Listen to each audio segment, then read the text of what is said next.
Is this thing on? I think it's a conspiracy. Oh, see this? I'm going to say the liberal turned the conservative's microphone off, but you know I didn't do that. I believe this was a conspiracy. You saw it here first. Do I have a witness that the liberal just messed with my microphone? I think so. By a show of hands, who's proud enough and courageous enough to identify as a liberal in this? Okay, bad idea. Hey, there we go. There we go. Look right back there. We got a couple. I'll meet you in the parking lot, sir. We do a little hibachi and we talk about issues when I run into liberals. But thank you for coming to Ask the Candidates. This is a great event. I know I speak for Jennifer and everybody who works on the Morning Answer when I say thank you for your participation. Thank you to the candidates for coming and doing this. And it's an interesting time because we have a very interesting president. I mean, the guy is like a very interesting guy. Thank you very much. He's a very interesting guy. Did you see, and we talked about it on the Morning Answer today, this is no joke, former President Bill Clinton and former Secretary of State Hillary Clinton are doing a show, like a Broadway-style show, and they're taking it on the road to huge cities across the U.S. and Canada. And I'm not kidding, they're calling it An Evening with Bill and Hillary Clinton. And I recommend that you get some tickets because you'll make history. These might be the only evenings they're actually together all year. I'm pretty sure Bill lost a bet when they went on tour with that one. Yeah, that's exactly right. That's exactly right. So we have a few rules. Jennifer keeps me in line, so she's going to keep you in line with a few rules. By the way, this is no joke. I feel like you guys are all our friends. How many of you listen to the Morning Answer? Thank you. Thank you. We love that. Thank you. It means so much. So have any of you heard, sometimes this one gets out of line and I kind of have to bring out my skillet and hit him with the frying pan just to keep things on the up and up. You guys have heard that? Well, apparently a big security risk here at the Nixon Library because someone actually delivered a real skillet with Brian's face in the bottom of it today. And it was my father. All right, so here are the rules for tonight. First of all, we want you to have fun. So if there's something you like, we want to hear you say yay. And if there's something you don't like, we want to hear you say boo. We also want you to participate because while Brian and I have some great questions, if we do say so ourselves, for the candidates, we want to hear what you want to ask the candidates. So we have Cameron, we have Dylan, we have John all walking around the room, and they will be handing out slips of paper. If you have one, put them up in the air. All right, John, you can see him. Just kind of put them up if you have others throughout the night. And if you need additional slips of paper, we'll remind you throughout so that we can keep your questions coming to the candidates. So also a reminder from the Nixon Library, there is no video available, I believe. So you can take pictures, but no videos. No audio taping. But I had what? Oh, come on, Brian. Okay. It's too easy. We have over 30 candidates here, and they're here tonight and campaigns. Hopefully you've already met them during the candidate fair that was happening, but we'd like to officially introduce them to you. If you hear your name, please stand and accept, we'll save some applause for the end. Let's start with a great man. I like this guy. He's on the ballot November 6th. Judge Stephen Bailey is here. Where's the judge? There he is. There's the judge. And a guy who has actually pedaled through the entire state of California, every single county in the state. It's Secretary of State candidate Mark Moyser.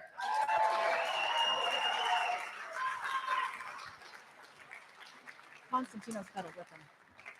Oh, is he with him? Okay, good. With him, yeah. Oh, yeah, that's right. Our next candidate who's running for California State Controller did do some pedaling through Death Valley in 120 degrees with Mark Moyser. I got into radio so I can say names like Konstantinos Rodidas.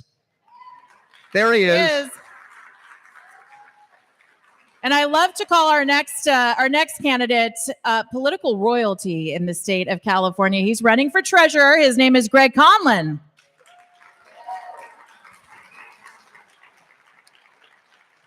We have a Senate race here in California that's getting hotter as the incumbent Dianne Feinstein seems to be finding herself in some hot water lately. Joining us tonight are some folks from the campaign of her competitor, Kevin De Leon. So if there are De Leon people here, they are welcome as well. All right. Now, a lot of important congressional races, obviously a lot of attention on whether there will be a blue wave or maybe the red wave will snuff out that blue wave. Congressional District number 27 has a Democratic candidate running. It is Brian Witt. There he is right there. There's Brian Witt. Hi, Brian. In the 28th Congressional District here in California, it's my district. Our congressman is Adam Schiff. Schiff, Brian. Oh, Schiff, I'm sorry. And his opponent is here. I want to say it right. Johnny Nalbandian. I got it. There he is. The guy with the red tie with a lot of energy. Hi, Johnny. Running against Tony Cardenas in Congressional District number 29 is our friend Benny Bernal. We talked to this next gentleman on the radio a couple of days ago. He's running against Brad Sherman in Congressional District 30. Mark Reed is here tonight. There he is. Running in Congressional District number 32 against Grace Napolitano, it's Joshua Scott. Congressional District 37, Ron Basilian is your candidate. Hi, Ron. I do want to let you know that young Kim was scheduled to be here. Her great campaign is here. She is very, very, very ill, and we just found out that she is not able to make it tonight. So I do apologize, but we're sending her good thoughts and good healing prayers for young Kim. From the Congressional District number 43, how many fans of Maxine Waters do we have in this room? Wait. Well, Auntie Maxine has a challenger who is fresh off Fox and Friends this morning. Omar Navarro is here. Thanks for coming, Omar. In the 46th Congressional District, Russ Lambert is running for Congress. And there he is.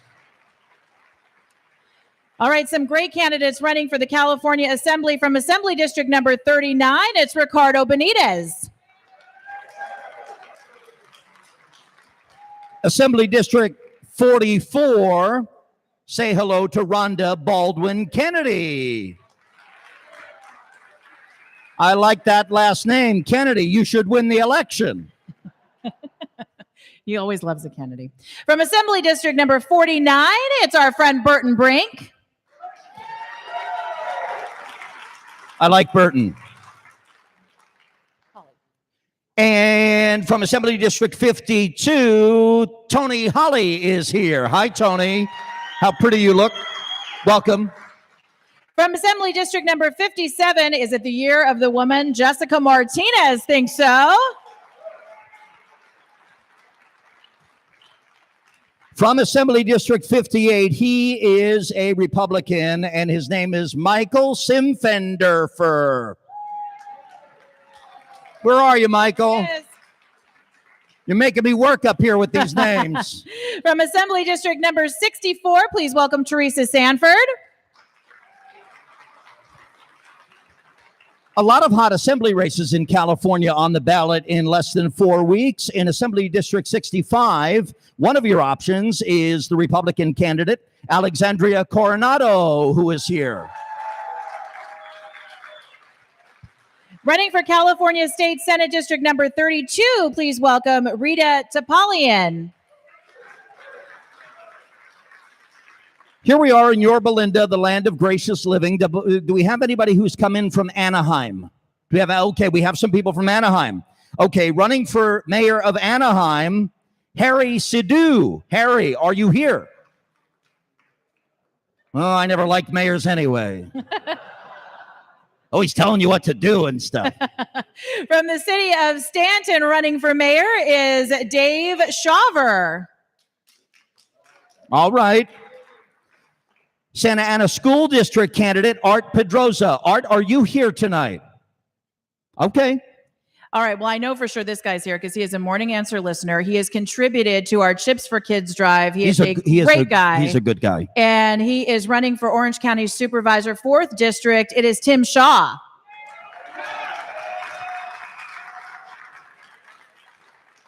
It's going to get spicy when I say that we have here tonight at Ask the Candidates the campaign behind Yes on Prop 6. Konstantinos Roditis is here representing Prop 6. And No on Proposition 10, getting lots of heat. We're going to hear about Proposition 10 tonight. And let's hear it for the Values voter tour. They have their big bus outside. Great you might bus have seen out that front on the way coming in. So they're fantastic. I'm going to exit the stage and leave you in the capable, loving arms of my partner in crime, Jennifer Horn. Finally. Thanks, Brian. All right, how many of you are happy with the direction of California? Are you ready to make some changes? Are you ready to take a stand, get out the vote, make your voices heard, and take back our state of California? We have some great candidates that are working to do that for you in Washington, D.C. It's my pleasure to introduce our first congressional panel. Please welcome to the stage Johnny Nalbandian. He's running against Adam Schiff in California's 28th District. Mark Reed is running against Brad Sherman in the 30th District. Joshua Scott running in California's 32nd District. And Omar Navarro running against Maxine Waters in the 43rd.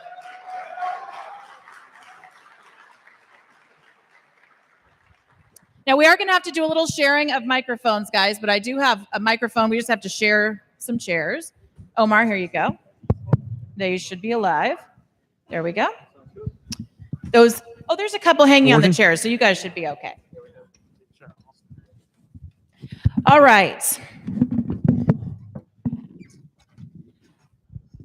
So let's start with some of the division that we're seeing in Washington, D.C. right now. You guys are all Republicans on this panel, right? Running as Republicans. What happens if Republicans cannot keep control of the House of Representatives? We'll start with you, Johnny. Houston, we got a problem. And before we get started, I want to know if Brian, since he lives in my district, will he be voting for the Johnny? Let's hear what you have to say. Okay. It's a fair answer. My friend is a lovable liberal. He is always fair. Anyway, it's going to cause a problem. You got, right now, we're getting threatened. I've gotten threatened myself. My life has been threatened. My car has been damaged. I've gotten love notes on my car. A lot of you have seen it on the internet. And you know what? If we don't control the House, the president's fabulous agenda will stop. And on the other hand, people ask me, what are your thoughts on the president and his agenda? I says, I love the president, and let's not forget that beautiful vice president we have. Add 10%. That's my thought. Mm-hmm. All right. Question for you, Mark. I would ask you the same thing. What do you see? We're hearing a lot about resist. We're not hearing a lot of issues coming from Democrats right now, at least in this state of California. Maybe more moderate Democrats might be working on things like healthcare. But what happens to the House of Representatives? What happens to the president's agenda if Republicans lose control of the House? Well, the Democrats have already spelled it out. They're going to impeach Donald Trump. They're going to impeach Judge Kavanaugh. They're going to stop the agenda of Donald Trump. They're going to stop everything that we've succeeded in. We have the greatest economy that we've seen. We've had new trade deals with South Korea, with Mexico and Canada. We're working on the trade deals and balanced trade deals with every other country out there. The Democrats have already said exactly what they're going to do. They're going to stop everything in its track. Thank you. All right. So the next question for you, Josh and Omar. Omar, specifically, you're running against Maxine Waters, who has said directly that she wants people to go and yell at her political opposition, kick them out of restaurants, kick them out of gas stations. How do you combat, or how do we combat what has become a violent resistance from the far left? Omar, I'll start with you, and then Josh, I'd like your answer to this as well. You start off by taking action. You don't sit down. You don't do anything. you have to take action. That's how it starts. First of all, I mean, we don't want to go to schools like Berkeley where kids are censored for their free speech, where they're attacked by vicious groups like Antifa, like Black Lives Matter. This is what's happening right now. President Trump mentioned that they have a mob mentality. They do have a mob mentality, and that's got to stop. If it doesn't stop, then it's going to put an end to our country. We're going to repeat like Venezuela. We're going to repeat Cuba. That's what's going to happen here in the United States. So we got to fight for freedom. We got to make sure that we're fighting for America first, the MAGA agenda, make sure that we're getting people that are incompetent like Maxine Waters and Nancy Pelosi out of Congress. Thank you. Joshua?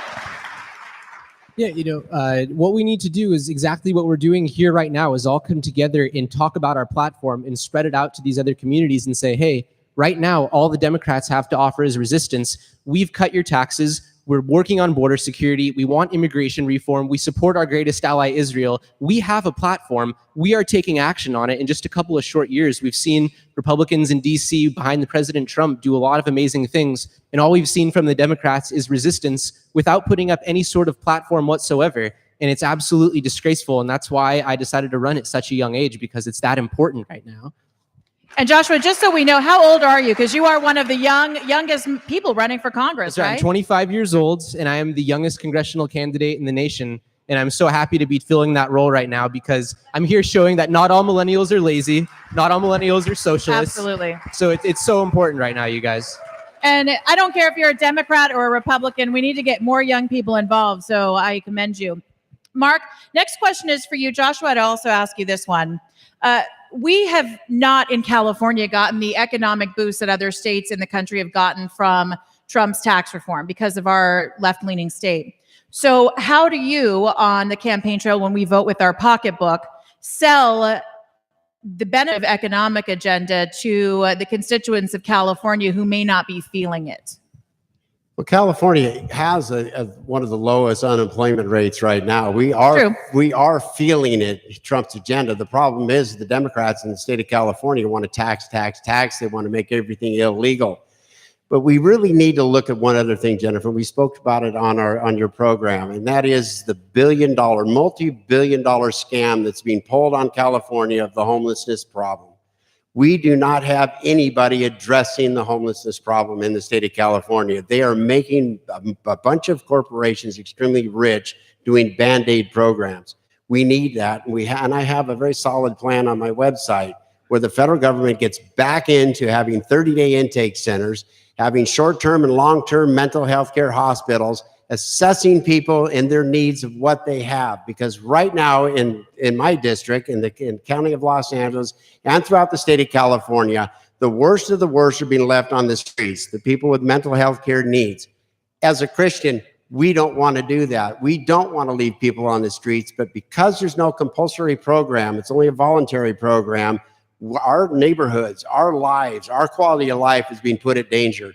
Those are the things that need to be talked about by your congressional candidates.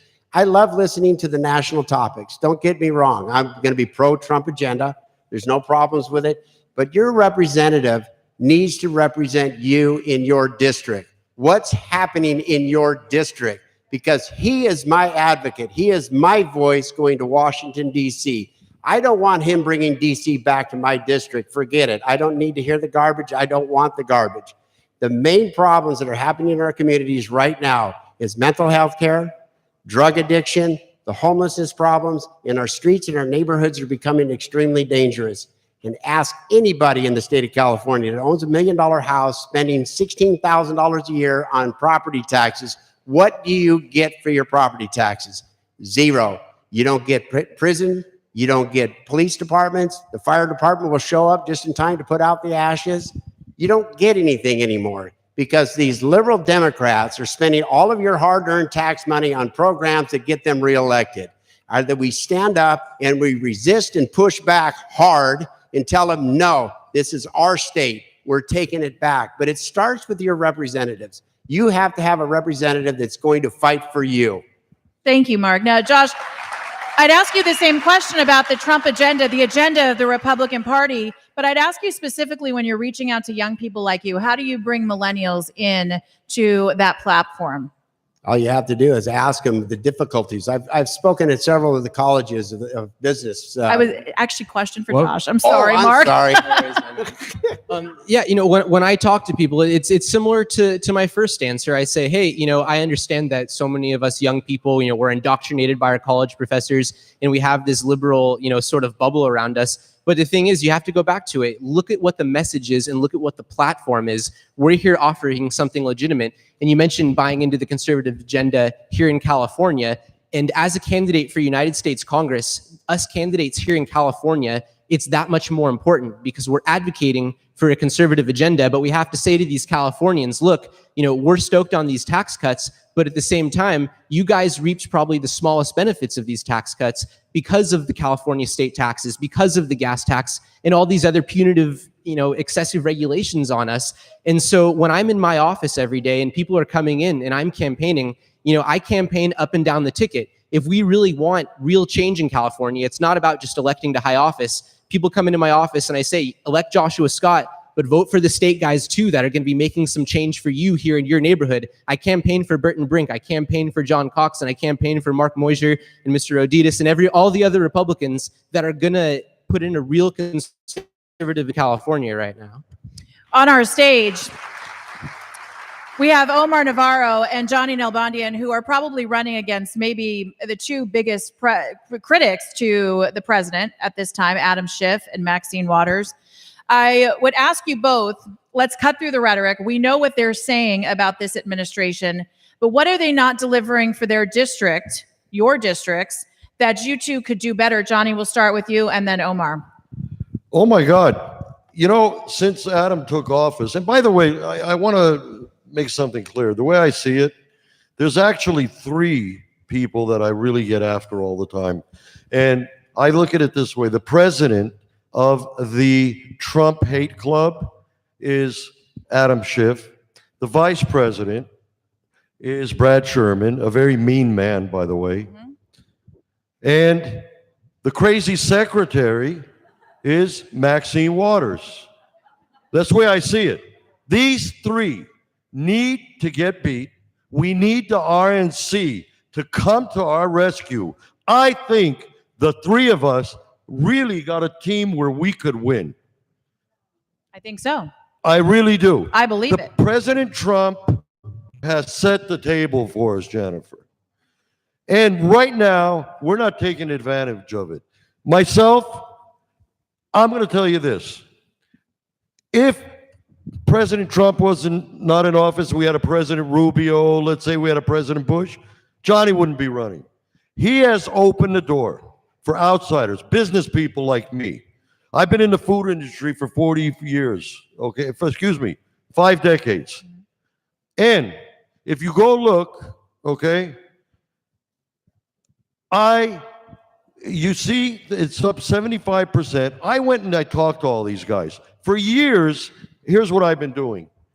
There's homeless pockets in my district, I'm talking. 6 blocks from Adam Schiff's not campaign office, his Hollywood office. He has 2 offices, one in Burbank and one in Hollywood. In fact, I used to work there as a child.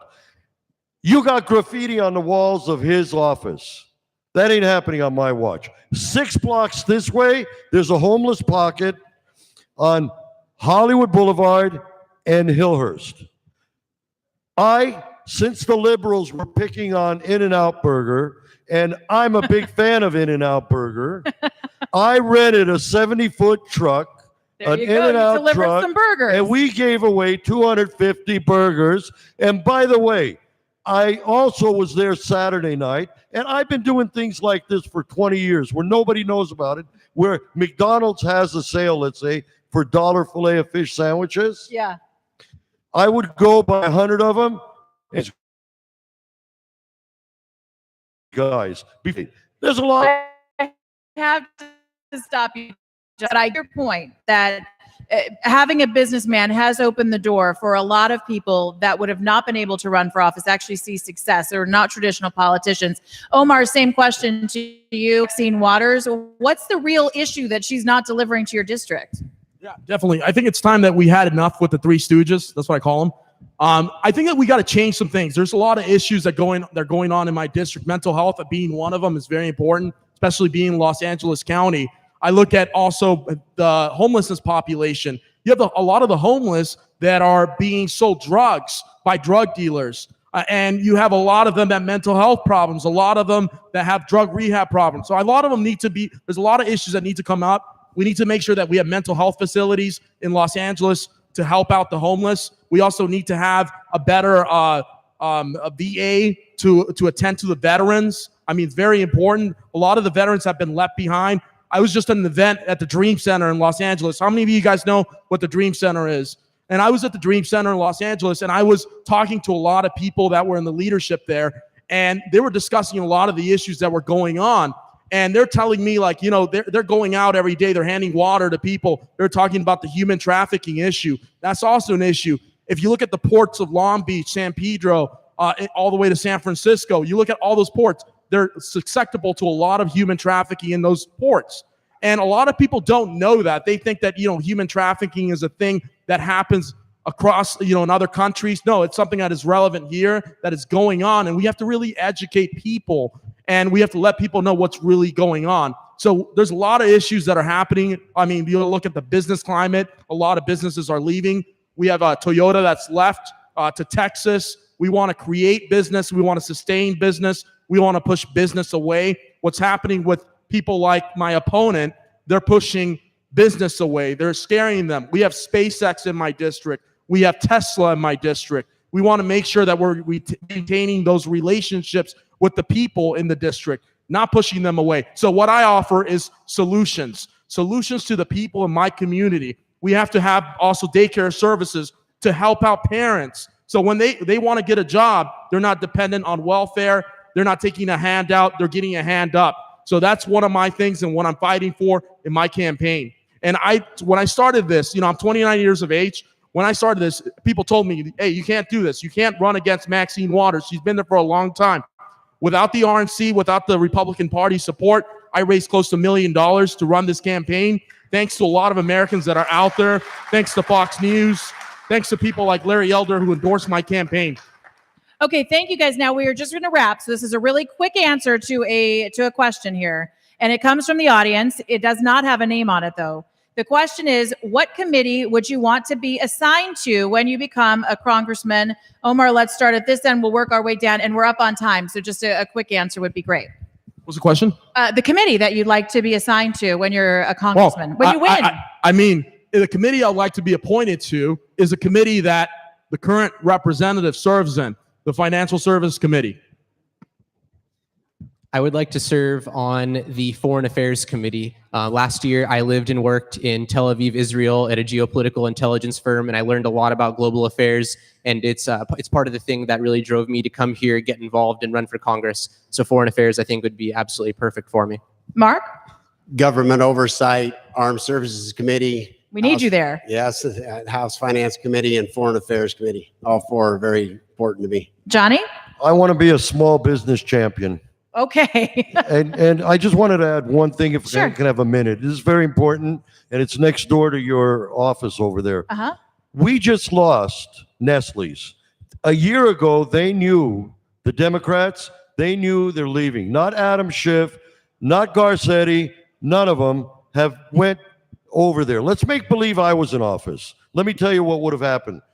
I would have been at Mr. Nestle's CEO's doorstep. I would have called that clown Brown and told him, get down here. I'd call Garcetti, get over here. Let's go and talk them into staying into my District 28. We need a fiery guy like Johnny Nalbandi. And how about a round of applause for Johnny, Mark Reed, Joshua Scott, and Omar Navarro. Thank you, guys. Don't forget, if you have questions, just raise them up, and we'll be looking for you in the back of the room.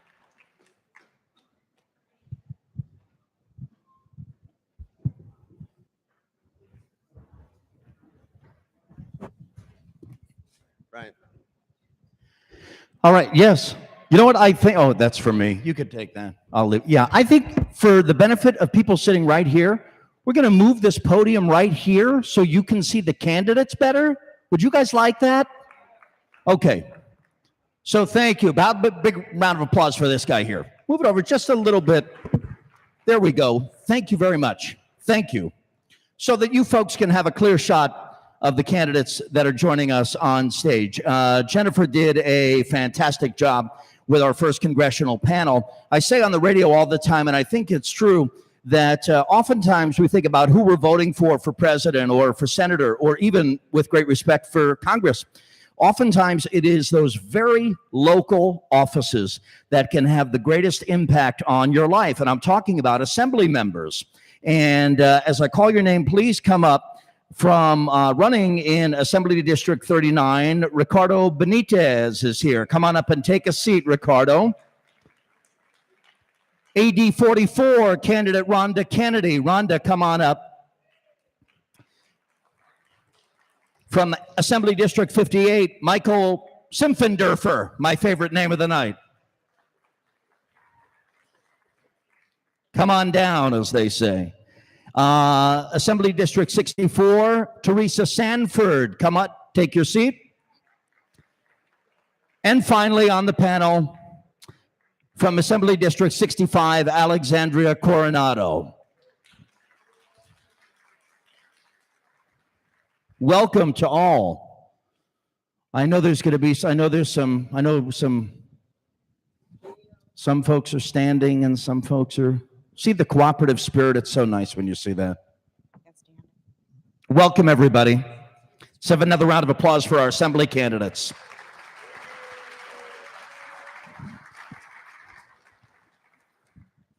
Okay, let's start with Ricardo and go to Alexandria. We'll start with Ricardo and Rhonda, Michael, Teresa, Alexandria.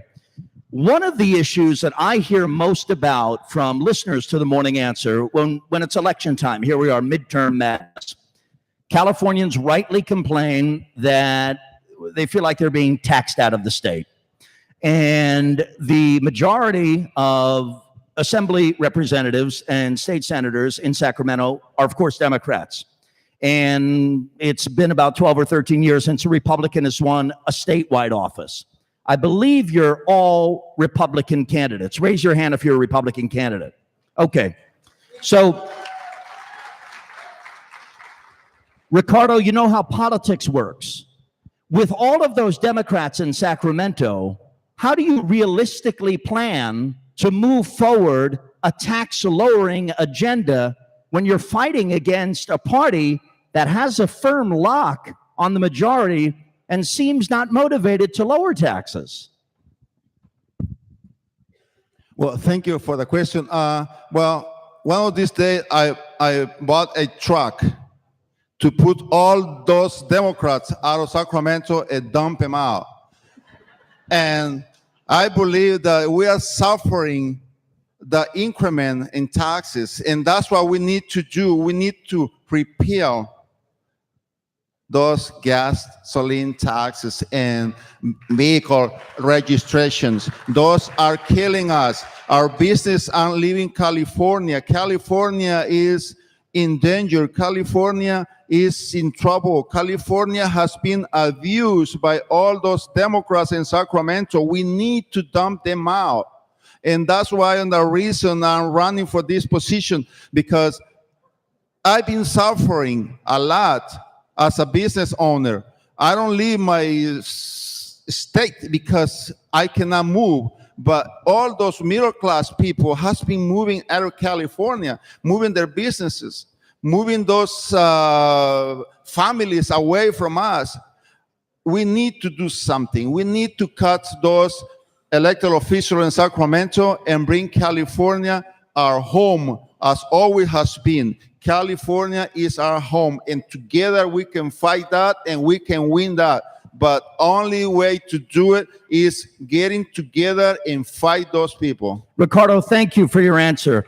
Rhonda, if elected, you'll join a state assembly in Sacramento full of Democrats. Same question, but try to take a hold on this tax issue because it matters a lot to our listeners and to people who are here. How do Republicans in Sacramento move forward an anti-tax agenda against a majority, a very thick-headed majority, I'll say, of Democrats on the issue of taxes who have the majority of the seats in the assembly?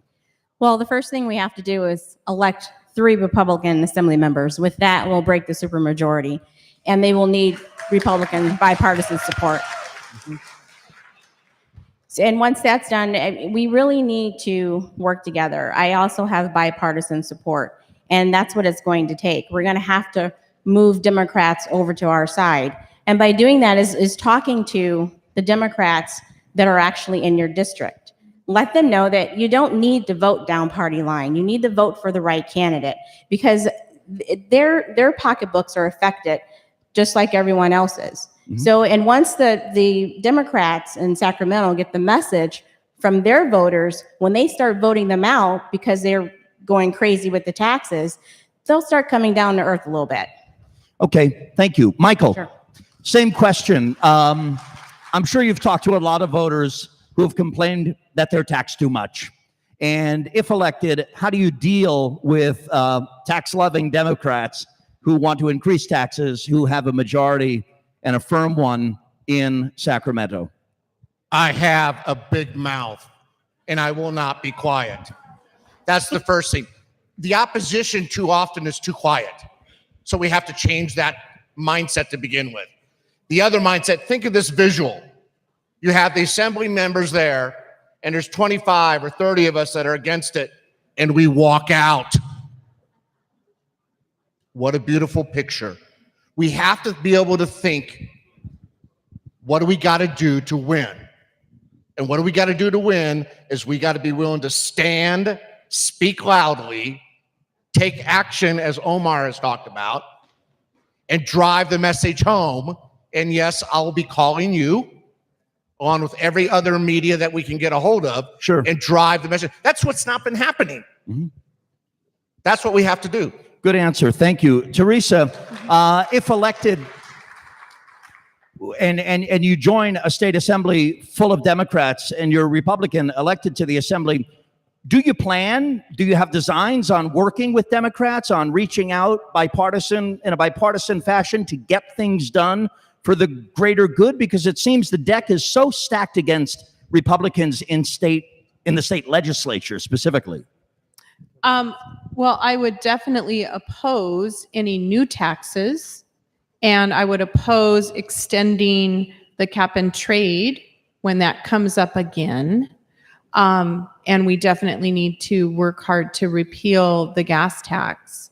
I think by getting more Republicans in Sacramento and adjusting that balance in the assembly especially, the more Republicans and the more conservatives and the more candidates who are willing to say no, vote no. I'll vote no a lot. So if I am elected, I'll vote no on things that I think are bad for Californians, not just in my district, but California as a whole. As for bipartisan support, I'll support projects that help improve our water infrastructure and really fix the roads. So those are things that I'll support. I'll reach across the aisle for health and mental health and homeless initiatives that work, that provide wraparound services for the people that desperately need them. But for things that harm the people in our communities, I live in a district that's one of the most impoverished districts in the state of California. We're in the lower 10 as far as income. The average income in my district is only $50,000 a year. I don't think anybody could afford a house in our district on just one salary at $50,000, or even maybe rent. They'll be living with roommates forever. So we need higher paying jobs in our communities, and we need a way for people to move up the ladder from high school to college, any job, a better job, and a career where they can actually make a living and achieve the California dream. Thank you, Teresa. Alexandria Coronado, Assembly District 65, you live in a beautiful district. It's a beautiful neighborhood, network of neighborhoods. Are you prepared, if elected, as a Republican in the Democratic dominated state legislature, the assembly, are you prepared for that challenge to be one of so few? And what's the strategy to get things done if you're victorious?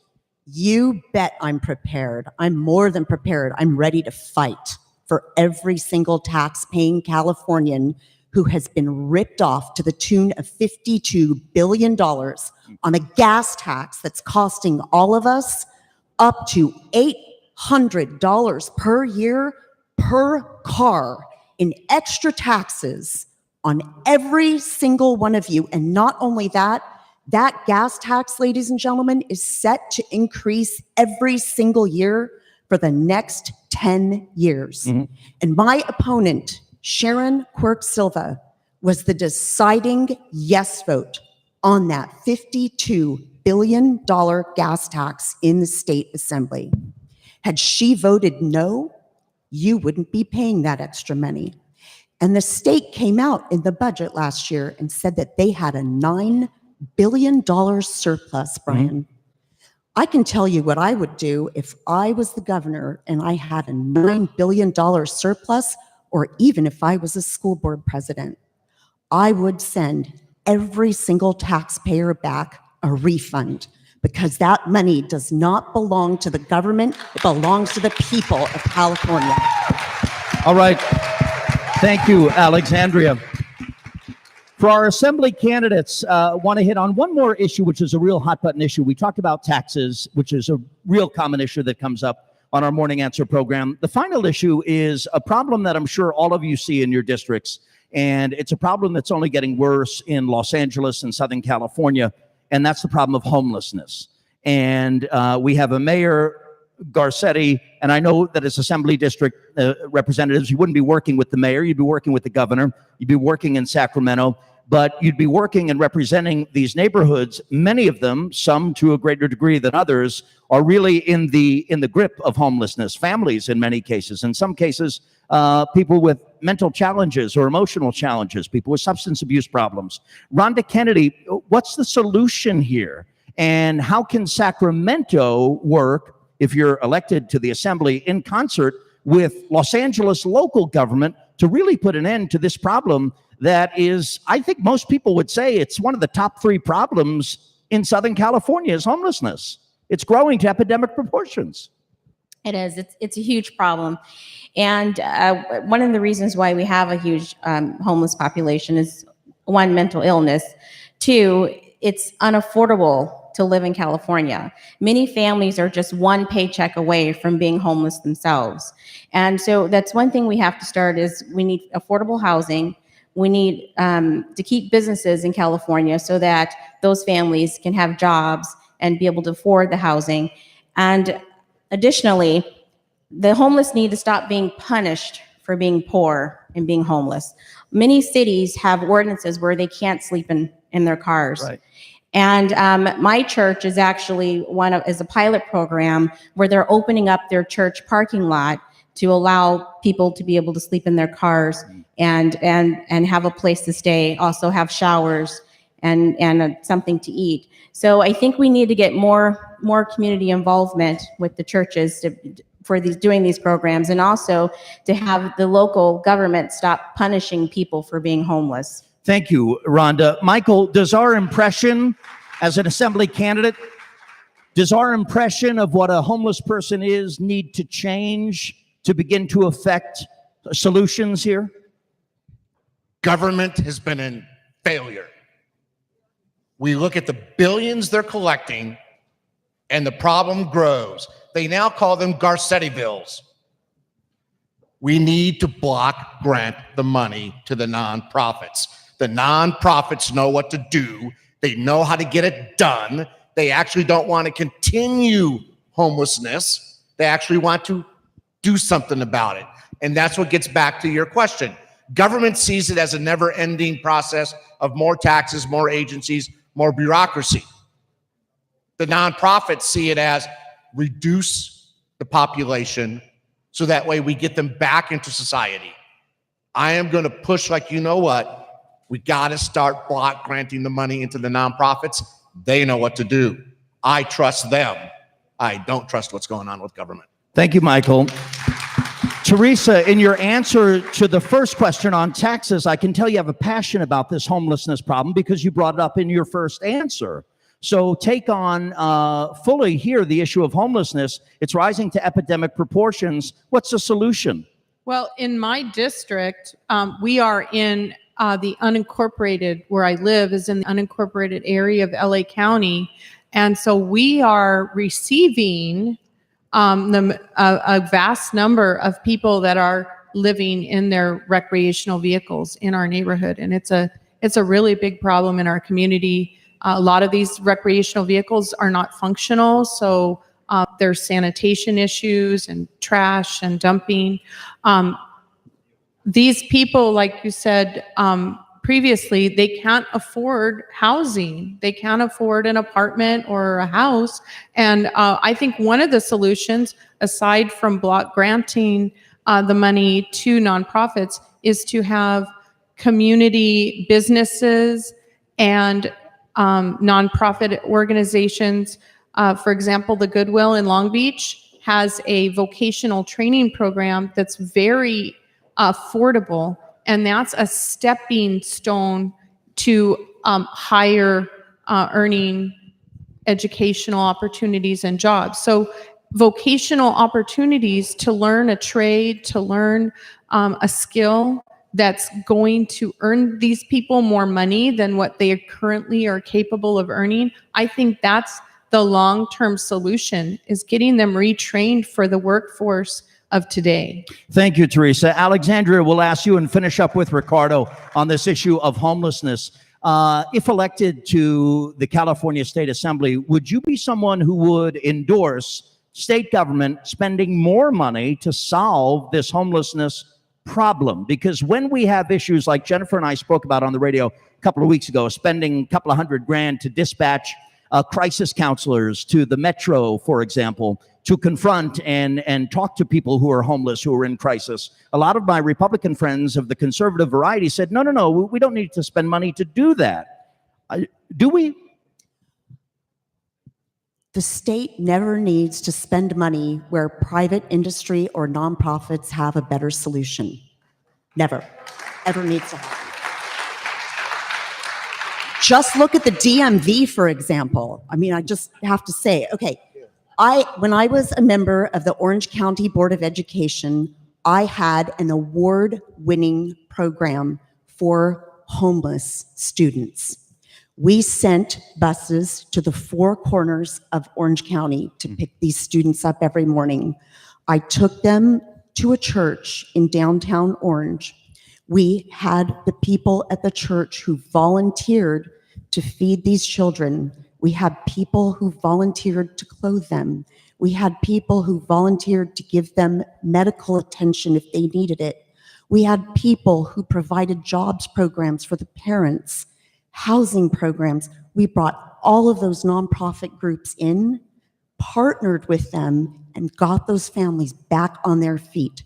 Because in 2007, we had a different kind of homeless problem than we have today.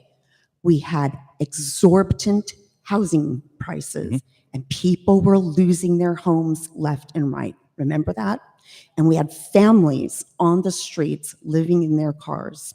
We had to address that issue at the County Department of Education.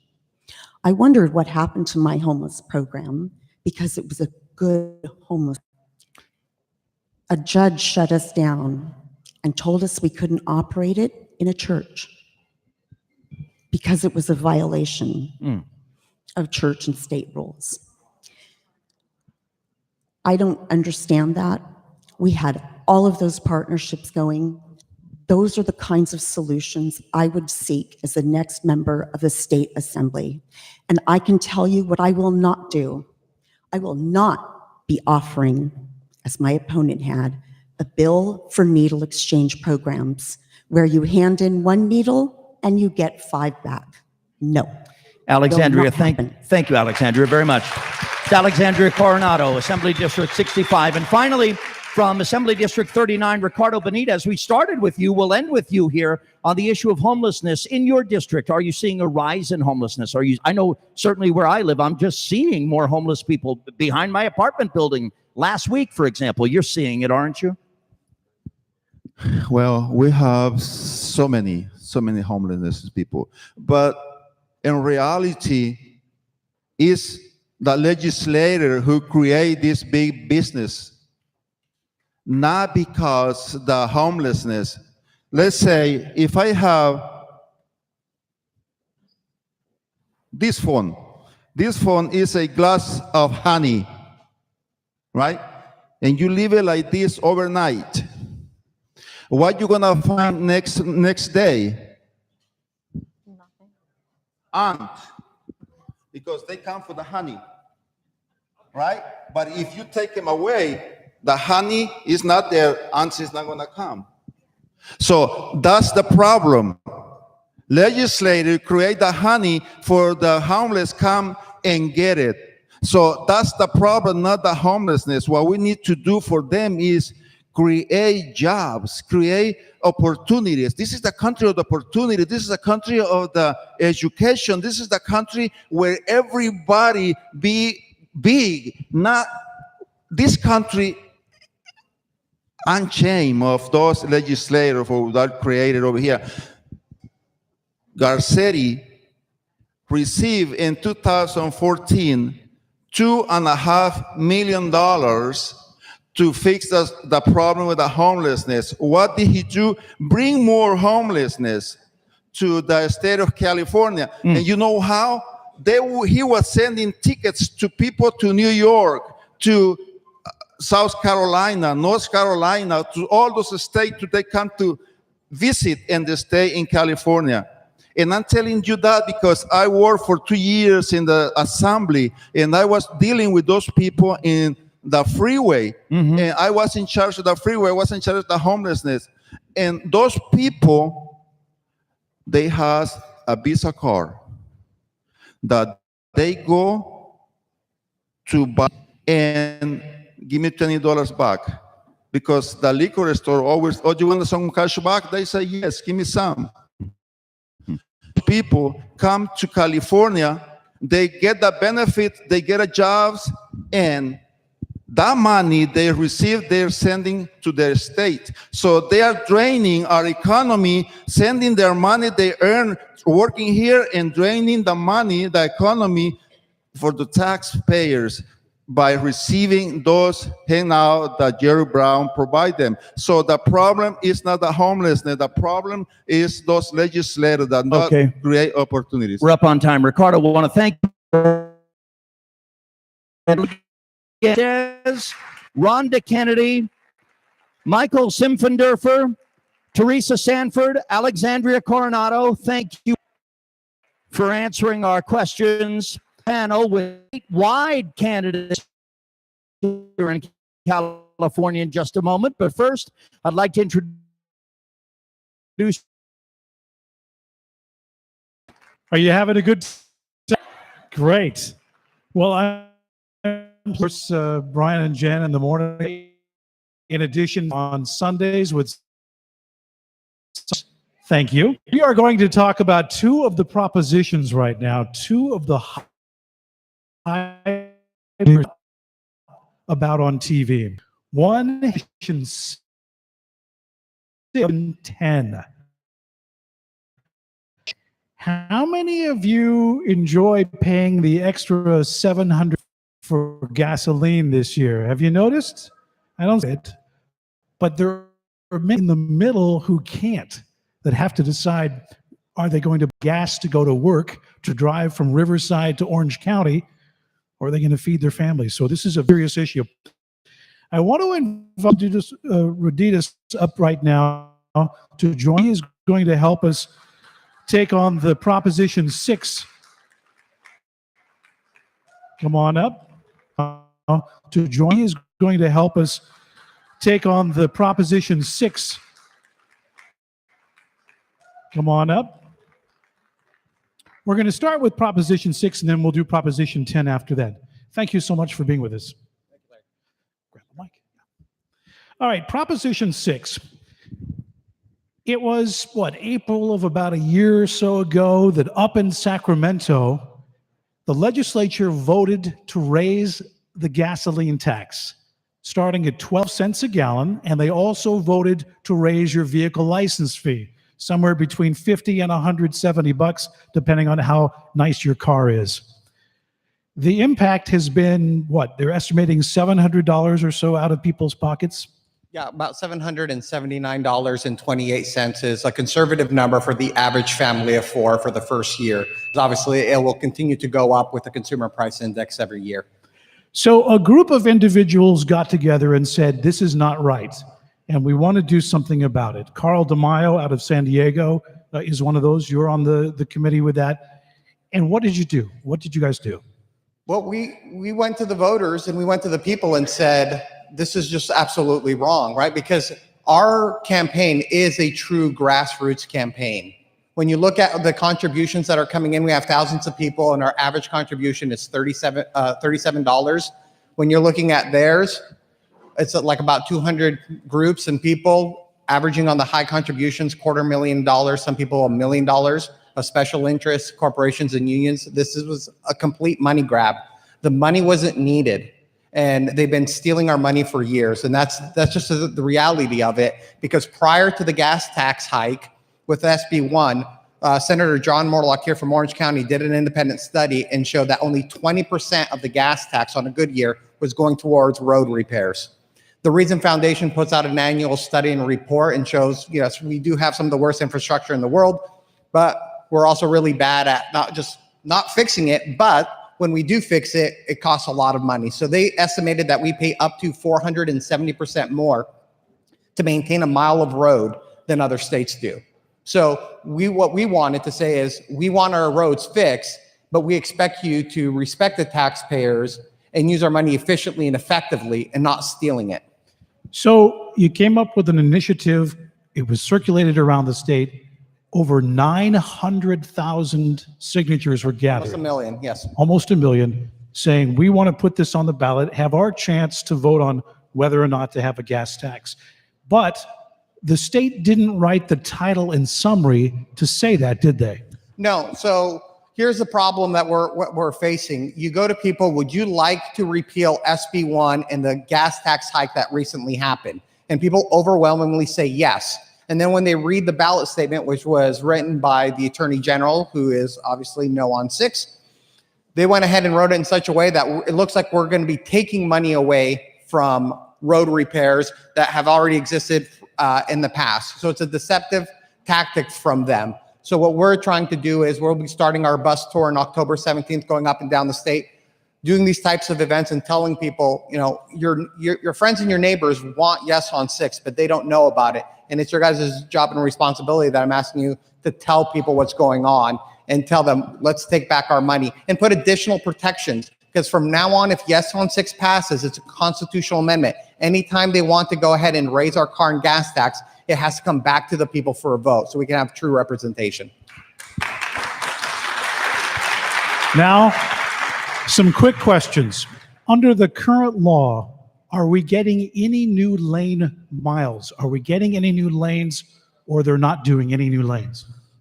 Yes and no. So here's the yes. So you're not allowed to build additional general purpose roads. So on the freeway, you get 2 different roads that you can possibly get, which the first one you're not going to see very many of is carpool lanes. So they can expand a carpool lane if they want, but this is their favorite one because they get a double dip. They get to go ahead and actually build toll roads. So their plan so they're taking the money out of a tax to build a road that they can now charge everybody. Yep, it's in a double dip. How does that sound? Are we excited about? No, okay. Now, what does the other side say? We want to be fair. What are the arguments for it? Well, their arguments is when I'm running for state controller, and I'll be up here earlier.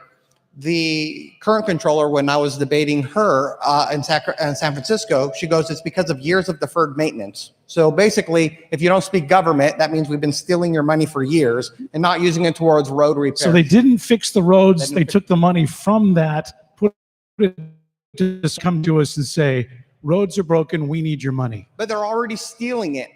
Okay. Currently, about a week or 2 ago, the Orange County Register came out with a report that says from the SB1 money, $875.7 million of SB1 money is already going to be diverted and awarded to rail, which is consistent with the high-speed rail vision for Metrolink. So they're already stealing money from it. So the money then goes to high-speed rail? All right. Quick questions so I get this clear. When people go to the polls, a yes vote will do what? A yes vote will go ahead and repeal the SB1 gas tax. And the yes is a constitutional amendment which will change the law to allow any further increases to be approved by the voters. All right. Wonderful. The last thing I want to cover is it's always interesting to see who pays for all the ads on TV we see. Right now, we see these ads from the other side that shows some bridges and warning that they're going to crumble. In the bottom, they have a real small box that says paid for by. Who is on this other side trying to keep the tax coming in? Well, it's the unions that are benefiting, because Caltrans employees, even though we have thousands of Caltrans employees that we don't need, when we did a legislative analyst office did a study, they said about 3,500 extra employees that cost us $500 million a year that we don't need. Well, they decided to give up to a 15% on top pay increase to Caltrans workers. So they want to keep that trough going. They want to keep that trough. They're hiring more people, which means more union dues. Engineers and other corporations that basically are benefiting from this, they're at the trough. So it's big business and unions. And the very last thing, they have more money, but you feel you have the drivers out there, the average citizens. Yeah, we have millions of people behind us. Like I said, it's a grassroots. Just think of it this way: about 1/4 of our signature gatherers were done by volunteers. About 250,000 of our signatures. If you think about the recall of Gray Davis, we only had 40,000. This is by far the biggest tax revolt and grassroots effort that we've ever had. And that's why we're going door to door and hitting everybody to say yes on 6. Constantinos Rodriguez, thank you so much. Thank you, Larry. Thank you. Dominic, come on up. No on 10. Dominic is right? Nicholas, okay. Nicholas, come on up, please. Now we're going to talk about Proposition 10, and this is another one of those very prominent campaigns. You see a lot of ads on TV on this one. There's one that I've seen where this probably a little older fella is wearing a blue shirt and he's looking into the camera and he's worried about, paying the rent. You've seen that? That's the side that's trying to get you to vote for it. We're going to learn about the other side. First off, thank you so much. Introduce yourself. Tell everybody who you are. Sure. So my name is Nicholas Dunlap, and I am the president of the Apartment Association of Orange County. And I'm here tonight to tell you why you should vote no on Proposition 10. All right, let's first talk about what Proposition 10 is, and it's a little technical. When people approve it, they're actually taking away some other act that then allows rent control. Explain. Absolutely. So Proposition 10, really the crux of it is it repeals a mid-90s law known as Costa-Hawkins. And Costa-Hawkins was enacted in the mid-90s to provide protections to jurisdictions throughout the state of California where rent control was in place. So what it does, really, 4 things. It exempts single-family homes and condominiums from rent control. It exempts new construction from rent control. It allows markets to determine pricing of available apartment homes as opposed to presetting, prices. And it also, it prevents or it limits rent control from rent control jurisdictions to the year that it was put in place. So, for example, Los Angeles, where rent control was enacted in 1978, any buildings created after 1978 would be exempt from rent control. So now you have this initiative, and tell us who's placed it on the ballot. So, no stranger to ballot initiatives. This was actually put on the ballot by the AIDS Healthcare Foundation and Michael Weinstein. So he's been behind several controversial ballot initiatives in recent years, including the no growth ballot or the no growth initiative that was on the City of Los Angeles ballot. I believe it was 2 years ago. He was also behind the initiative to require adult film stars to wear protection. So kind of a broad interest, I guess, behind these special interests. So this proposition, if approved, takes off that initial law and sets up these boards. Explain that. So one of the biggest concerns about repeal of Costa-Hawkins is that it would allow for up to 539 independent boards across the state to set prices. Not only would they set prices, they would charge additional fees and taxes that would ultimately, cause housing costs to increase, which would make housing more expensive. So walk us through this. If I have a house or a condo and I want to rent it out, I would have to ask how much I could charge? They would be able to determine prices.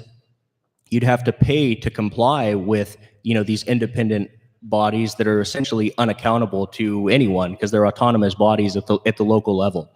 So they operate kind of free of any outside control and can set prices. Now, this is kind of interesting. If you look at who's endorsing it and who's against it, take the governor's race.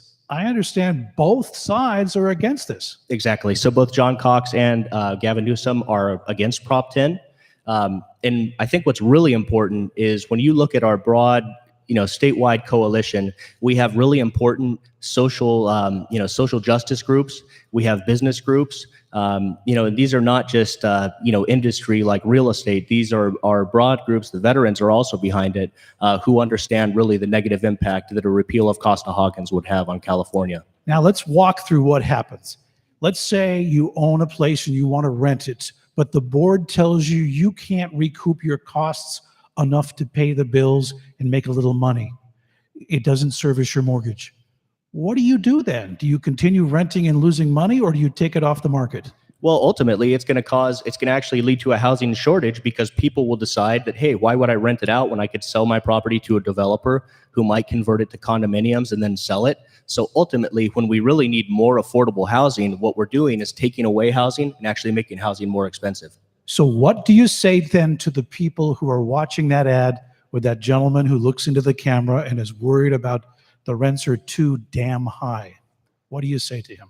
Don't buy the hype. You can look around, and one thing that some of the most expensive places in California have, whether you're in San Francisco, whether you're in Santa Monica, whether you're in Los Angeles, or whether you're in West Hollywood or Oakland, the most expensive housing markets across the state have one thing in common, and that's rent control. So it hasn't helped in those markets, and it's certainly not going to help the entire state. And the last thing, let's talk a little bit about rent control, because people may not know this. Talk a little bit about Santa Monica and some other places where very wealthy people get locked in at really good deals, and other people who can't afford to live there can't get in. Exactly. So rent control is really is a flawed program and a flawed policy from the standpoint that there's no means testing. So regardless of whether you make $40,000 a year and you're trying to get by to support your family of 3 or 4, or you're an attorney who's pulling in $300,000 to $400,000 a year, since that rent control goes with the unit and not with the individual, it provides that protection to everyone. And so you have people who cheat the system, and we routinely see this in places like Santa Monica, where people will rent an apartment when they're in college and keep that apartment, where a comparable unit in the same building might now rent for $2,000 to $3,000. They will pay $900 a month because they've had the apartment for 15 years, and meanwhile they own a home someplace else. So it's really a fraud that's rampant. And lastly, you would vote no on Prop 10 if you want to do what? So voting no on 10 will preserve Costa-Hawkins and I think help protect property values. Thank you very much. Thank you.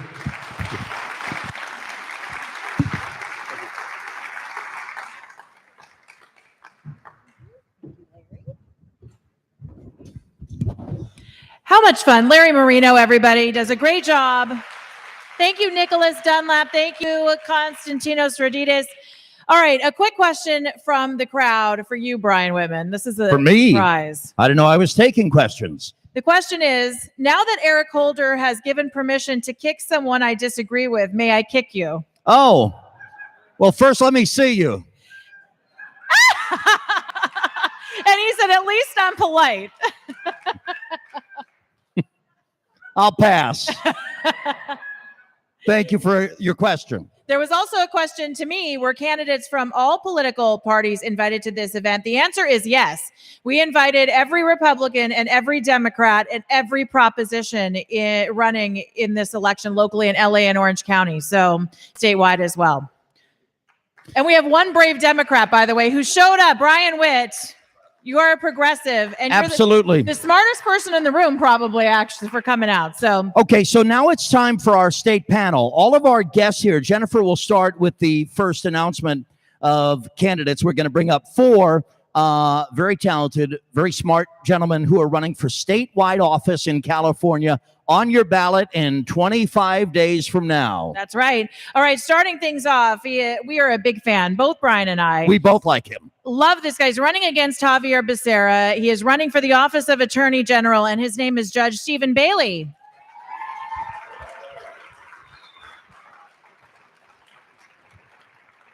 Next up is a friend of the Morning Answer who recently bicycled through Death Valley and called us from Death Valley. It was about 120 degrees.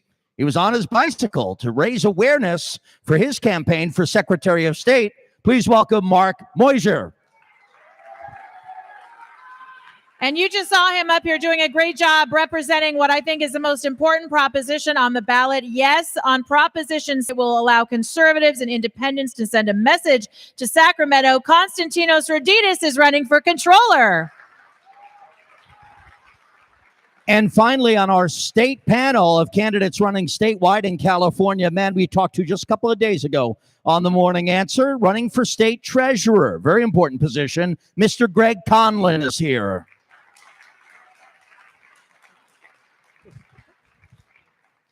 Welcome, gentlemen. Thank you all for being here. So the first question goes to everyone. We'll start with the judge, and we'll go to Mark. And my question is, I don't want to bum anybody out. I don't want to be a buzzkill, but I have to bring up a negative fact. It's been, I think, 13 years since a Republican running for statewide office in California has won the election. Since the days of Arnold Schwarzenegger, it hasn't happened. I think it's like a jinx of some sort.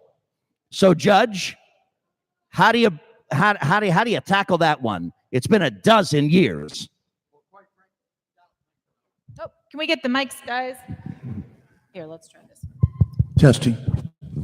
How about now?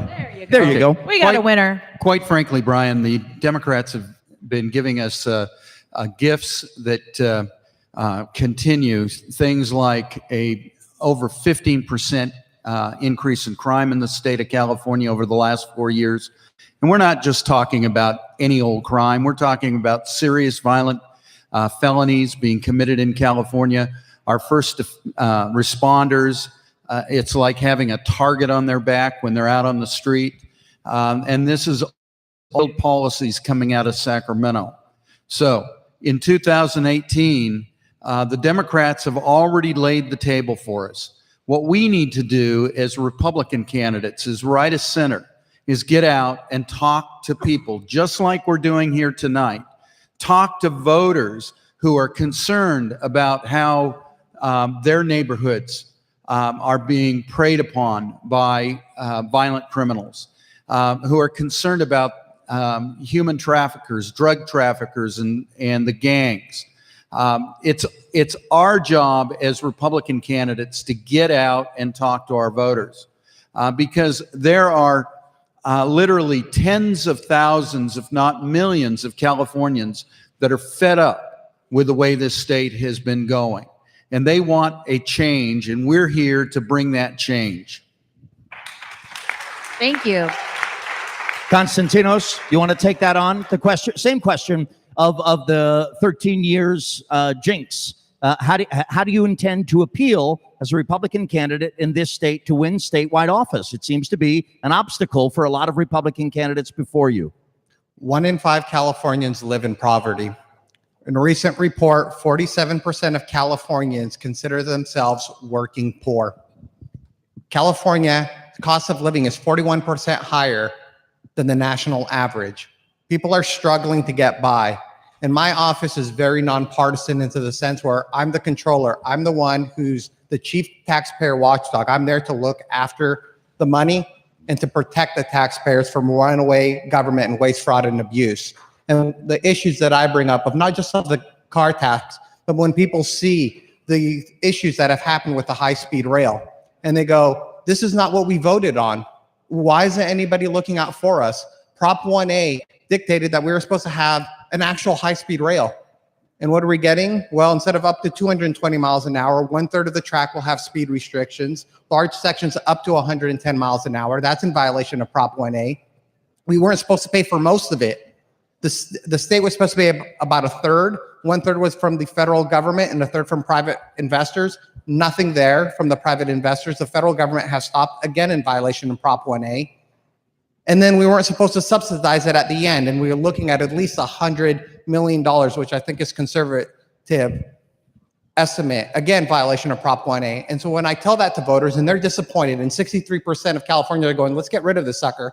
And then guess what? They go, Mr. Roditas, you can actually defund the high-speed rail? Yes, I can, because it's unlawful, and that's the duty of the controller's office. And on day one, I'm going to save Californians $100 billion by canceling that project. Right. Thank you, Konstantinos. Mr. Greg Conlon, such a gentleman, running for California State Treasurer. How do you take on the question that I've posed to the panel here?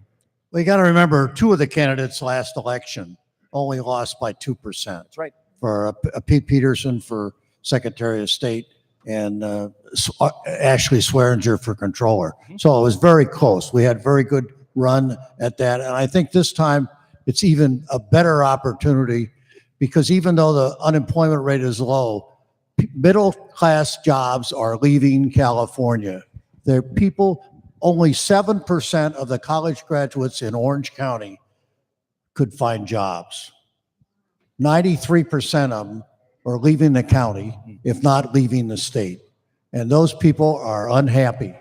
And they maybe not be Republicans, but they're unhappy.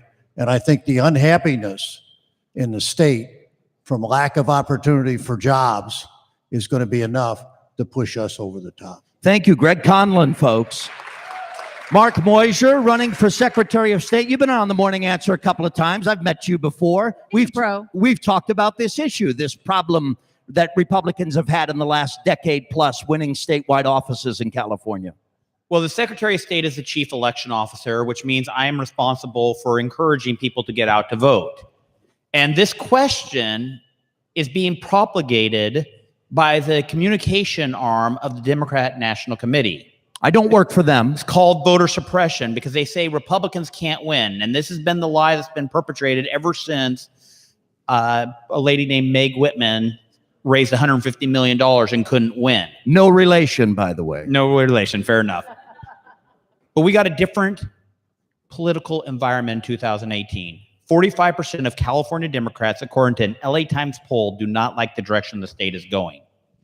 45% of California Democrats feel disenfranchised, even though their party is the party of power. This last weekend, or 2 weekends ago at the LA County Fair, I was there for about an hour. I had 3 different Democrats, well, at least they identified as Democrats. They came up to me and they said, we had already decided that we're going to be voting for you this November. There was a 4th Democrat that I was able to flip, though. We're seeing polling data that says that the Latino community is more likely to vote for John Cox and the Republicans than Gavin Newsom and the Democrats this year.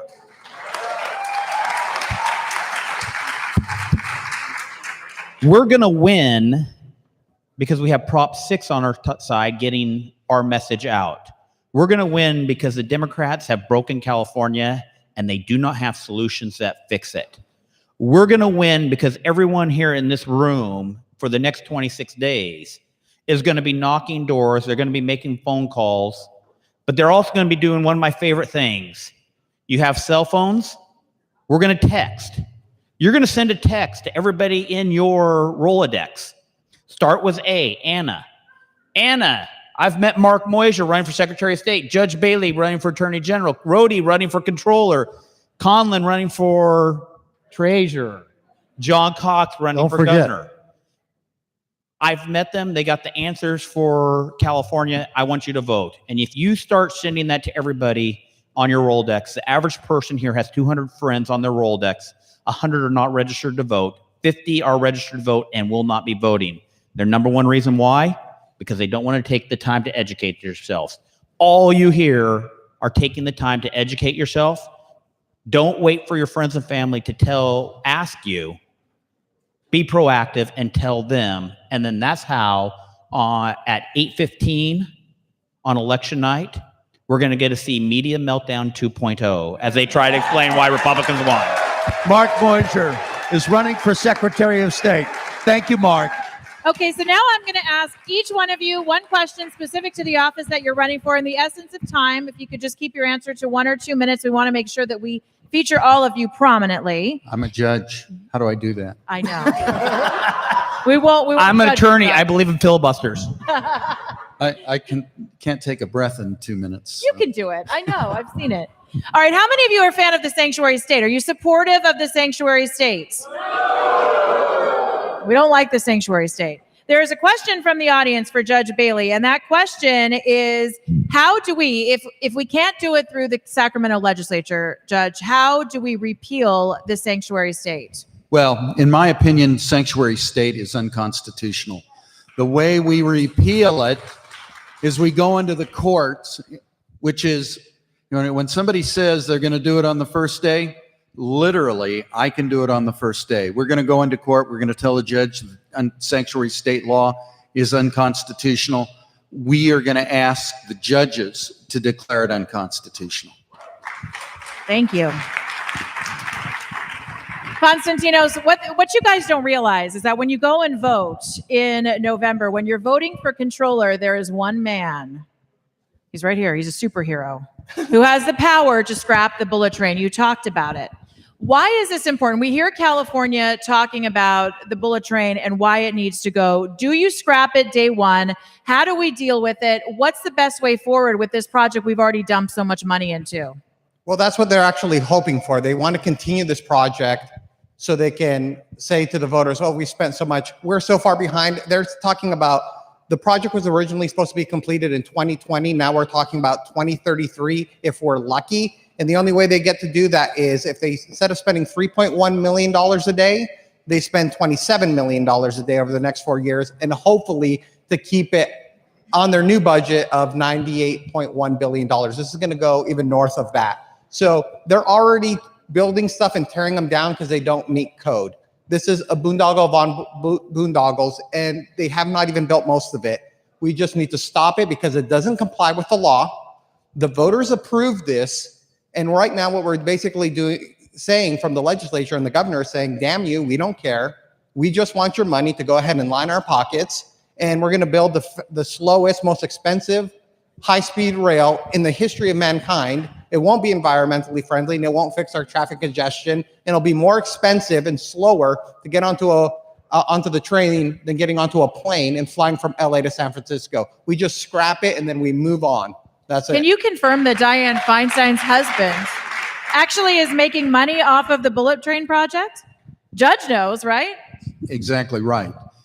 Her husband is the one selling the bonds. This is a money grab, folks. Has nothing to do with actually building a train that actually works. They're using, in large stretches of the track, Union Pacific lines. So if any of you know, for transit, I work in transit, the actual freight trains will have on those lines priority by law. Wow. So you're going to be behind, your high-speed rail is going to be behind a freight train. Perfect. It What goes could go with wrong? Congestion. Greg Conlon, running for the office of treasurer. You have such an important position. California's credit is in it's in the toilet. But the bigger question, I think, and the question that we've gotten from the audience is how we fix pensions. And you have a plan that is pretty unique to do just that and get us out of our crisis. Let me just set the stage for that question.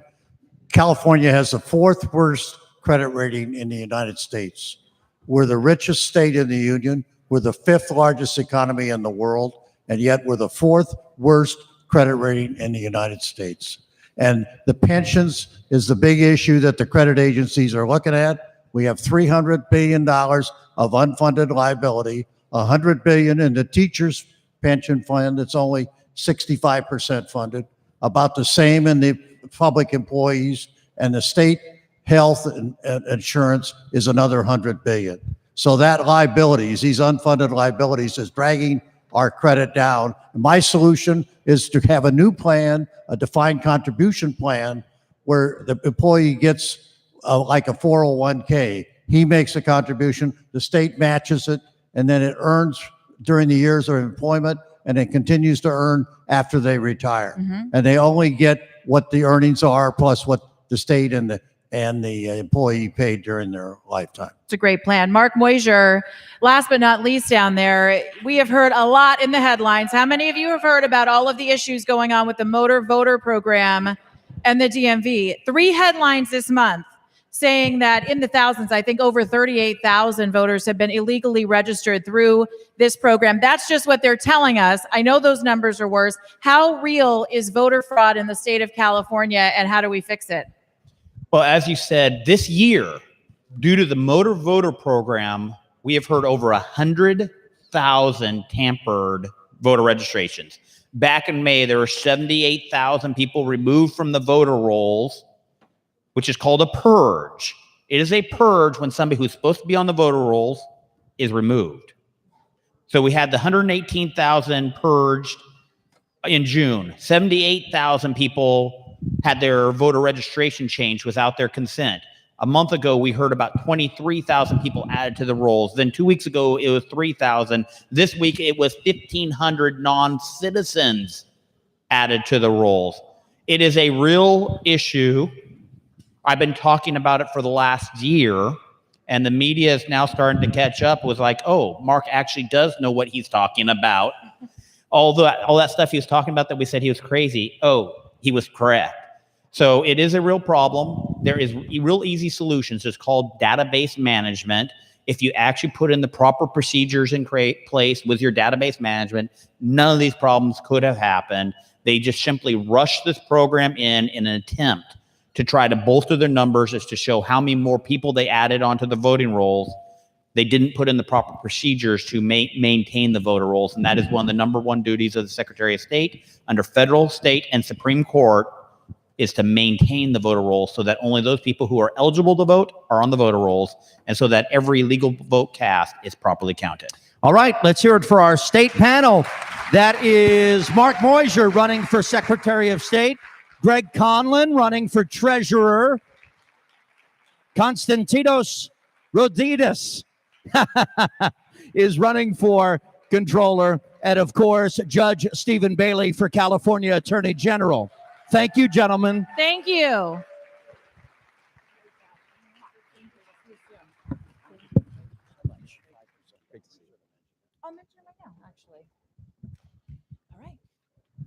Thank you, guys. All right, so just so you know, you have to be present to win in just about 30 minutes, well, about 20, 25 minutes. We're going to wrap up. We have assembly candidates and congressional candidates to talk to, but we are giving away 2 tickets to see Dr. Sebastian Gorka at the Reagan Library, October 29th, VIP style. Plus, you're going to get an autographed book from Dr. Gorka. So make sure if everybody in the room is entered to win. So that could be yours. We're giving that away in just a few moments.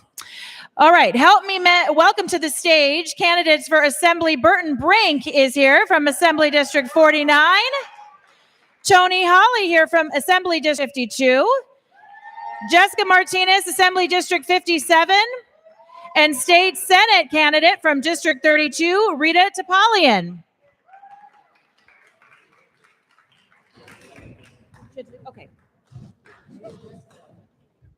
All right, guys, thanks so much for being with us. Now, one thing you may not know, you can tell he looks official. Burton Brink is a former police officer. Thank you for your service. So I thought it would be fun to talk a little bit about safety in the state of California with these guys. And we'll start with you, Burton. Proposition 57, Proposition 47, they have made Californians who are law-abiding citizens feel a whole lot less safe. What can we do at the state level? This question is for all of you to keep Californians safer. Well, the first thing we need to do is we need to repeal 47 and 57. Thank you. Proposition 57 actually brought our crimes down from, well, actually AB 109 took your state prisoners and put them in the county jail. The state was supposed to pay the county to help offset that, which of course they didn't do. So the county is taking care of our state prisoners, which were never supposed to take care of them. So that actually got your misdemeanor suspects that were supposed to be doing their, now with that, you've got Proposition 47. That took your crime from petty theft from $450 to just under $950. It also got rid of the 3-strike law.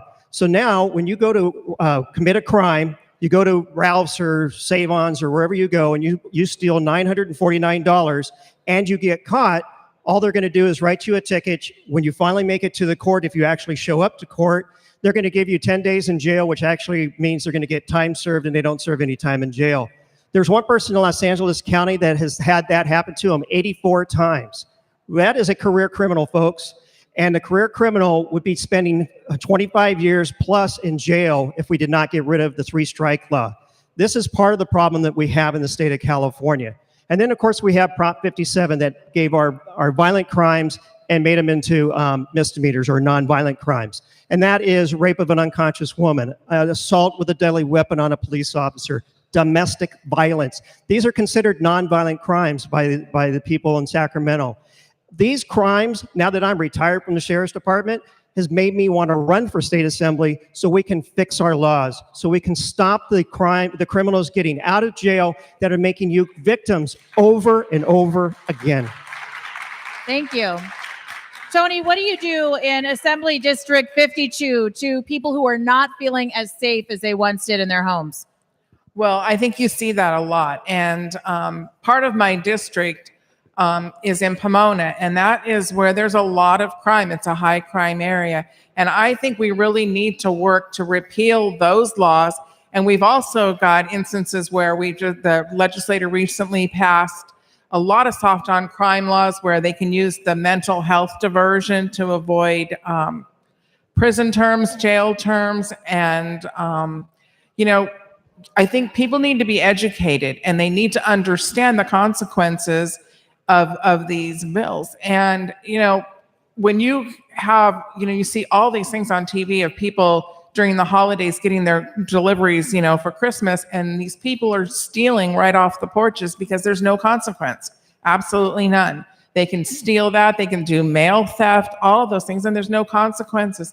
And we need to take back our state. We need to get tough on crime, repeal these soft on crime laws, and bring a sense of common sense and sensibility back.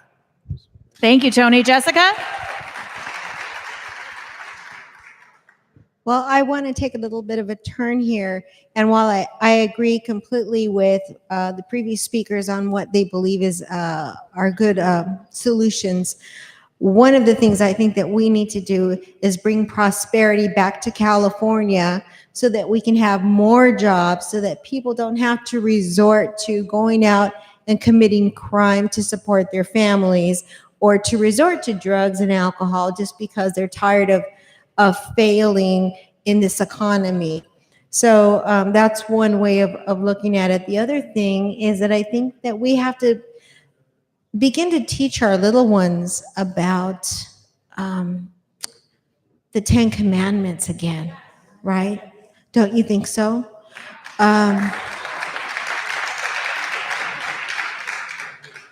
I think that's one of the reasons why our founding fathers decided to have a literate population and to make sure that its citizens, especially its youngest citizens, learned how to read so that they could read the Bible, so that they could read about what it meant to live in an ordered society. And so I would like to see that also reintroduced throughout our society. We need to remember what it means to live in a civilized society. It means living by the law. Now we are currently in a place where we no longer live by the law. We are living by our feelings. Oh, he feels bad. That's why he did what he did. Let's soften up the sentence. He just broke into somebody's vehicle. Oh, he did it because he needed some money. He needed to sell something so that he could support his drug habit. We really feel sorry for him. I'm sorry.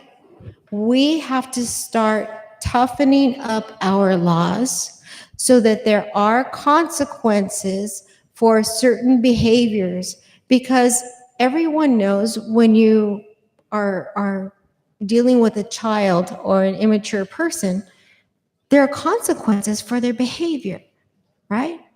If you break the law, then this is going to happen. Right now, we are living in a place where there are no real consequences. And so what I think we need to do is reinstitute some of those consequences, including I'm sorry to say this, it might hurt somebody's feelings, but vagrancy laws, right? Locking people up for being vagrant on the street. Now, I'm not talking about those homeless families that I think that's another issue. But as far as the homelessness needs to also be addressed, because what we need to do is identify parts of the homeless population. Who are those families that may have just lost a job? Who are those ones who are habitually vagrant and on the street because they enjoy being on the street? Well, and they need help. They need the government to intervene. We don't like government intervention. Exactly. But at some point, we have to get involved to clean up the Yes. streets. Want to take a moment, our final minute here on the panel, guys. I'm sorry. That's I okay. took No, up but so much time. I want to talk about some economic prosperity, because I help run a family business in all my spare time. How many of you have a small business or work for a small business? So the state of California seems to want to push small business out of the state, along with a lot of good tax-paying citizens in the state. Burton, what can you do in the assembly to ease the burden that's on small business right now? Well, I think what we're having the problem with is we're sending out all the small businesses and big businesses. What we need to do is we need to cut the regulations that are put onto our small businesses and our businesses in general. What's happening is people are realizing that they can make more money when they take their jobs, their tax money, and everybody out of state. They can make more money and hire more people out of state. What has that done for the state of California? It has removed these people who are spending their money here, buying things here, constantly bringing the tax revenue into the state of California. Our state has a problem with spending. They spend too much, and when they run out of money, as was mentioned earlier, they're just going to look at you and going, you know what, sorry, we spent all that money. I'm now going to spend or need to tax you for more money. That's the problem in this state, is we've got too many Sacramento politicians who does not know what it's like to actually have this money coming out of their pocket, because it's not. It's coming out of everybody who's sitting here. It's coming out of my pocket. Yeah. And that's why we need people in Sacramento that are actually from the community and not career politicians. Thank you. Tony, I would ask you in the same vein, we talked about how expensive it is to live in California, but what can we do to make housing more affordable? Well, of course, make housing more affordable. Part of the issue is all the regulations on the builders, all the different permits and regulations that they have to do. And all that money gets put back into the cost of the housing. So there has to be a real look at reform of those regulations on the housing industry. They recently passed a bill where they're going to have all new houses have to have solar panels. And there again, that's just going to increase the cost of the house. And we have to get rid of those regulations. We have to get control of the housing back to the local level and let the local city governments control their housing, and not have all this high density housing if it's not good for that area. Some areas might be, but those regulations is what's causing the cost of those housing prices, and you've got to get rid of those. All government is local, and these are three candidates running for assembly that are fighting for California. A big thank you to Jessica Martinez, Tony Hawley, and Burton Brink. Thank you all. Thank you.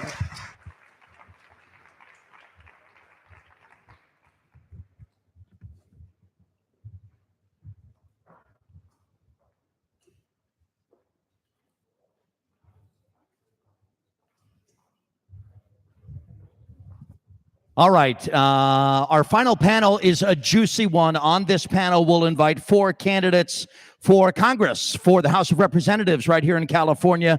And we will welcome, oh, I like this, a Democratic candidate from Congressional District 27, Brian Witt. Come on up, Brian.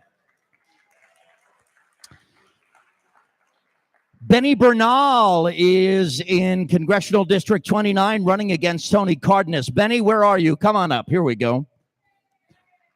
Ron Basilian running for Congress. Come on up, Ron.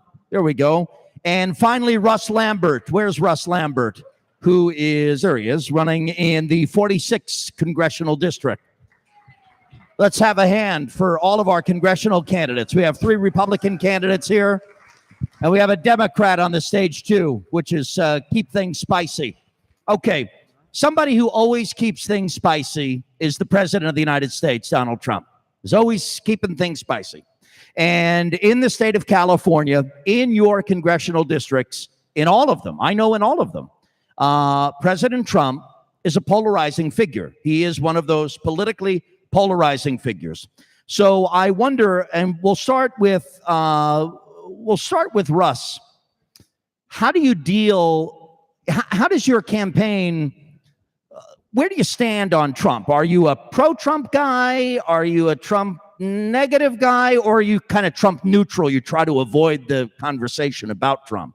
That's a very good question. Yeah, I'm definitely a Trump supporter. I think that his values, his agenda, yes, absolutely. He has brought common sense value back to the American people. He has lowered taxation. He has brought back jobs. He is definitely saying that if we can remove regulations and get people back to work, we can equalize trade around the world. We can create a fair playing field for United States American workers to work with other industries throughout the entire world. We can not only sell more products. If we can equalize trade, we don't need foreign products to come into the United States of America that is substandard. We have very wonderful, very fine U.S. American workers that take pride in the products that they make. By selling and creating jobs, we are actually stimulating the economy. We are increasing American wealth, and we are redistributing the American wealth, not to foreign nations, but to our American people. This is exactly where it belongs. I am a very strong Trump supporter. I've got signs out in the hallway. You want to take them home with you? You're more than welcome to. My name is Russ Lambert. I am running for United States Congress. Okay, Russ Lambert. The same question for Brian Witt. Brian, you're a Democratic candidate. Your opponent is also a Democrat, Judy Chu. So it's 2 Democrats running in Congressional District 27. When it comes to President Trump on the campaign trail, is your campaign Trump positive, Trump negative, or Trump neutral? Same question. Well, I don't think I'm really negative or positive. I didn't vote for Donald Trump. I actually voted for Jill Stein. I would not have voted for Hillary Clinton under any circumstances for any office. And I was a Bernie Sanders supporter, but I don't agree with Bernie on some issues. As you know, I'm a progressive, but I like a lot of what Donald Trump is doing. I mean, having a summit with Kim Il-sung was a genius move. And we had 2 Democratic senators, Tammy Duckworth, and I can't remember the other one, who wanted to pass a bill to prevent the president from drawing down troops on the Korean Peninsula. And that's just insane. What it is just bad sour grapes against people who are just angry that Donald Trump won the election. We have exported our middle class to China and Mexico and other low-wage slave labor companies, and Donald Trump is trying to bring that back. So I am in agreement with him on that. So although I'm a Democrat, you don't have to worry. I'm not one of the crazies. And I think we have a little bit too much of that in our country right now. And I'd like to see people like Maxine Waters get voted out of office because she is a disgrace to our party. Okay. Brian, thank you. Benny Bernal in Congressional District 29 running against Tony Cardenas. I'm sure on the issue of President Trump, Tony Cardenas, who I've interviewed a couple of times over the years, I'm sure he's pretty critical of President Trump. What position does your campaign take? You know, my position is very clear. Even when I was a Democrat, many of you may not know, but I used to be a strategist in the Democratic Party. You know, the reason why I left that party is because they went so far left that there was no further left to go. They were pretty much just banging their heads up against the wall. They were exploiting the sufferings of our community, whether it be gang violence, teenage dropouts, teenage pregnancies, illegal immigration, and the abuse in the welfare system. Now, I look at what is going on in President Trump when he was just a candidate, and I was invited to the Republican convention as a Democrat when I was still a Democrat running for Congress. I was invited to speak there, and when I was speaking, they had asked me who I thought would be the next president of the United States. I said very clearly, Donald Trump. Half of the people at that table got up and walked away. The other half said, and they laughed, and they said, why do you think that, Benny? I said, because we have a candidate who was willing to talk about the issues that are affecting second and third generation Americans who have come from other parts of the world to come live the American dream. So I stand clearly and I support our president and his platform. I may not be behind him 100%, but I love what he's doing. Go Trump. Okay. Benny Bernal. Ron Basilian in Congressional District 37. Where do you stand when it comes to President Trump, a polarizing figure in your district, I know? Yeah, well, I started off a Trump skeptic, and the more promises he kept, the more enthusiastic I got about him. But you also have to understand, I'm in the second bluest district in the state, which is already very blue. My incumbent's entire campaign is about impeaching Trump. She regularly lies about Trump. She was out there talking about the kids in cages and all that. And I feel like my candidacy is just a voice of reason. I mean, my own mother calls me in hysterics about the latest thing he's done. And I tell her, Mom, calm down. I know your friends are hysterical and they're making you hysterical. It's cool. This isn't a big issue. And I try to explain things to her. And it's something that goes on a lot with everybody in my district. We have a very active, very angry left. They've been calling me white supremacist, alt-right, all the names in the book. I stand by it. You know, I abide by it. I raise the issues of homelessness and really vagrancy. I mean, the crime that comes with the vagrancy. And I'm raising people's attention. They're getting sick of the left. I'm going in the rest of the district, which is because the left, look, the left is all rich white liberals in my district. Once you go outside that sort of bubble, you got real, you know, people who are second, third generations, working class Americans. They're sick of being pushed out. They're interested in real issues. And those are the issues I talk about. Those are the issues Trump's delivering on. And I try to give Trump as fair a shake as I can. I try to stand up for him when he's being maligned. And you know, my site, ronfor37.org, I blog a lot about current events and the primary election.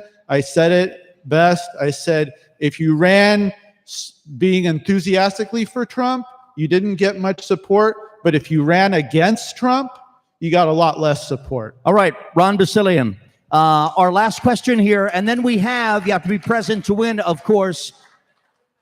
Well, we're going to notify the winner. Okay, we're going to notify the winner of the VIP Sebastian Gorka package. So that's moments away. We are, all four gentlemen on the stage have been running hard, and they've been running for a long time. And I'm sure it takes a great deal of energy, and you are all to be commended for your contributions to this process. I think that's great. On our congressional panels, we focus here a lot on a lot of national issues, because if you're sitting in the House of Representatives, you'd be dealing with national issues. We are just over 3 weeks away. Time has gone that fast. Just over 3 weeks away from the midterm elections. Last week, for the last 3 weeks, Jennifer and I talked about a very controversial issue every morning on the radio. That issue, of course, the nomination and subsequent confirmation of now Justice Brett Kavanaugh to the U.S. Supreme Court. That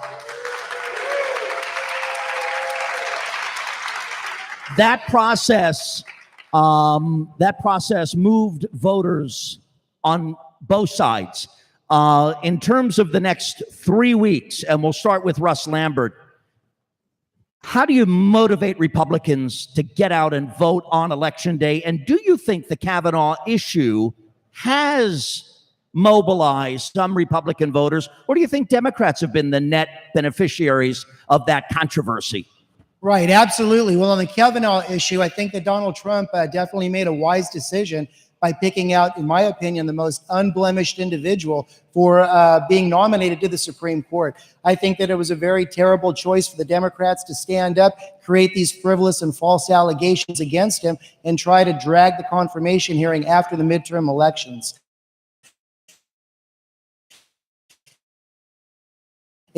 What I can do to generate, stimulate activity to the Republican that are out there to vote is I would simply say, do you want to continue the current path of California, or do you want to follow the path of Donald Trump? You got 49 other states in this nation that are prospering really, really good. You have California that is actually dropping down below level tremendously. We definitely need to stimulate voters, whether it's Democrat or Republican, that, hey, we need, in California, we need job growth, we need lower taxation, we need better regulations, reduction of regulations. We need to stimulate the activity to keep a business environment going so that we can get more people working and operating. But it's not just that.